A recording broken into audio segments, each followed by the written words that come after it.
ಅಭಿಮನ್ಯು ಪರಾಕ್ರಮ ಇದನ್ನು ಬರೆದವರು ಕುಮಾರವ್ಯಾಸ. ಜನಪನಂಗ್ರಿಗೆ ಕೈ ಮುಗಿದೆನಗೆ ಬೆಸ್ಸೈ ಬೊಪ್ಪತ ಬಲ್ಲೆನು ಮಹಾಹವದೊಳಗೆ ಪದ್ಮವ್ಯೂಹ ಭೇದನವ ಅನುವರವ ಗೆಲುವೆನು ಕೃತಾಂತನ ಮನೆಗೆ ಕಳುವೆನು ಇತರನು ನೀ ನಿನಿತು ಚಿಂತಿಸಲೇಕೆ ಕಾಳಗಕ್ಕೆನ್ನ ಕಳು ಎಂದ. ಹಸುಳೆಯ ದುಡ್ಡಿನ ನುಡಿಯ ಕೇಳಿದು ನಸುನಗುತ್ತ ಧರ್ಮಜನು ಘನಪೌರುಷವು ನಿನಗುಂಟೆಂದು ಕಂದನನ್ನು ತೆಗೆದು ಬಿಗಿದಪ್ಪಿ ಶಿಶುವು ನೀನೆಲೆ ಮಗನೆ ಕಾದುವ ರಸಮ ಬಲರು ಕಣ ಮಾರಿದ ರೆಸುಗೆಯನ್ನು ನೀನೆಂತು ಸೈರಿಸಲಾಪೆ ಹೇಳೆಂದ.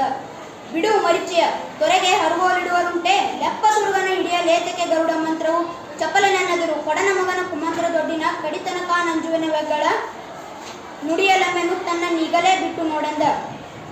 ಕಂದ ವೈರಿ ವಿವ ಹೊಸದಳ ವಂದನಿಪುರದೊಳಗೆ ಕೃಪಗುರು ರಾಧೆಯ ನಂದನರು ಭೂರಿಶ್ರವ ಜಯದ್ರಥರು ಇಂದುದರ ನಡ ಹಾಯ್ದರೊಂಬಿಗೆ ಹಿಂದು ಮುಂದೆನಿಸುವರು ನೀಗಳ ಒಂದವೆಂತೈ ಸಮರವಿದು ಸಾಮಾನ್ಯವಲ್ಲೆಂದ.